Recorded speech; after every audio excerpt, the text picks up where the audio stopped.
Digital دہشت گردی کے الزام میں تحریک انصاف کے سوشل میڈیا بریگیڈ سے منسلک 4 پاکستانی صحافیوں سمیت 6 افراد کو 2 مرتبہ سخت سزاؤں کے عدالتی فیصلے کے بعد تحریک انصاف کے آن لائن کارکنان اور ٹرول نیٹ ورکس میں شدید بے چینی پائی جا رہی ہے، جبکہ پارٹی قیادت پر یہ دباؤ بڑھتا جا رہا ہے کہ فوج مخالف بیانی سے پیچھے ہٹا جائے۔ تاہم اس تجویز پر عمل درآمد میں سب سے بڑی رکاوٹ تحریک انصاف کا وہ سوشل میڈیا بریگیڈ ہے جو اب عملاً پارٹی قیادت کے کنٹرول سے باہر ہو چکا ہے۔ ذرائع کے مطابق تحریک انصاف کا سوشل میڈیا بریگیڈ بنیادی طور پر امریکہ سے آپریٹ کرتا ہے اور اس کی نگرانی براہ راست عمران خان کی شدت پسند ہمشیرہ علیمہ خان کرتی ہے۔ اسی وجہ سے پارٹی کے اندر موجود معتدل حلقوں کی کوششوں کے باوجود فوج مخالف اور سیاسی اداروں کے خلاف سخت بیانیاں ختم کرنے کی کوئی سنجیدہ پیش رفت سامنے نہیں آ رہی۔ بیرون ملک بیٹھے اس سوشل میڈیا نیٹ ورک نے پارٹی پالیسی سے ہٹ کر خود کو ایک آزاد اور طاقتور پلیٹ فارم کی صورت دے دی ہے، جو نہ صرف ریاستی اداروں بلکہ خود تحریک انصاف کی سیاسی حکمت عملی کے لیے بھی ایک مشکل مسئلہ بن چکا ہے۔ سونے پہ سہاگا یہ کہ عمران خان کی ہمشیرہ علیمہ خان پارٹی کے سوشل میڈیا بریگیڈ کی نگران ہیں اور وہ بھی فوج مخالف بیانی سے پیچھے ہٹنے کو تیار نہیں۔ علیمہ خان اس وقت بھی حکومت اور عمران کے مابین مجوزہ مذاکراتی عمل کی کھل کر مخالفت کر رہی ہیں۔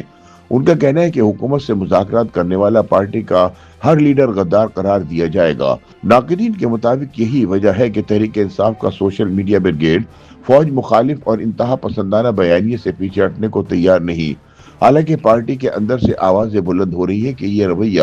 عمران کی رہائی کی راہ میں سب سے بڑی رکاوٹ بن چکا ہے۔ یہ صورتحال ایسے وقت میں پیدا ہوئی جب 9 مئی 2023 کو فوجی تنصیبات پر حملوں کی سازش کے الزام میں تحریک انصاف سے وابستہ رہنماؤں اور کارکنان کو سزائیں سنائے جانے کے بعد اب فوج مخالف سوشل میڈیا بریگیڈ سے منسلک مفرور پاکستانی صحافیوں کو بھی ڈیجیٹل دہشت گردی کے مقدمات میں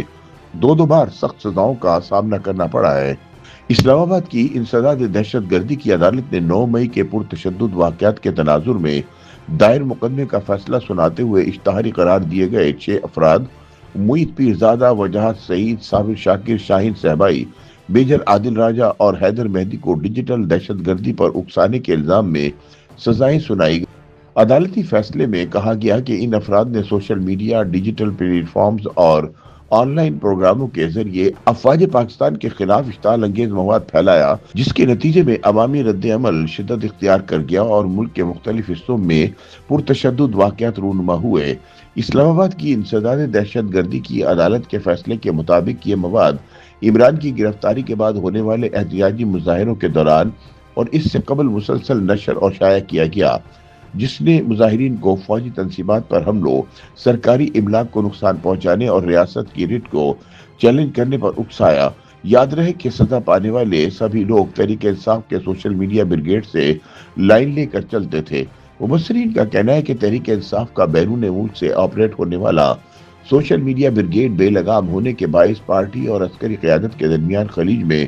ہر گزرتے دن کے ساتھ اضافہ کر رہا ہے، جس سے عمران خان کی رہائی کی امیدیں بھی ماند پڑتی جا رہی ہیں۔ ان کے مطابق پارٹی اس وقت ایسی سیاسی دلدل میں پھنس چکی ہے جہاں ایک طرف ریاستی اداروں سے کشیدگی ہے اور دوسری طرف سوشل میڈیا نیٹ ورک قیادت کے لیے ناقابل کنٹرول بن چکا ہے۔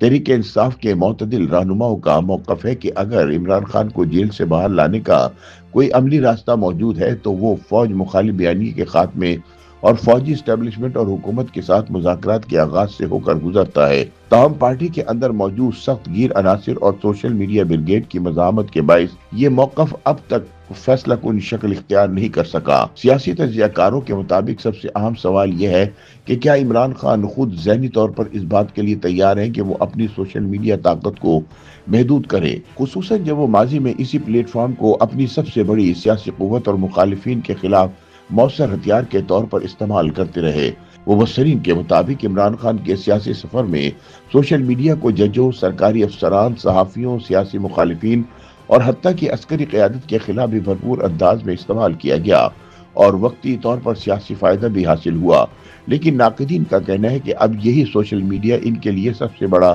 بوجھ بن چکا ہے، جو اگر قابو میں نہ آیا تو ان کے سیاسی مستقبل کے لیے فیصلہ کن نقصان کا باعث بن سکتا ہے۔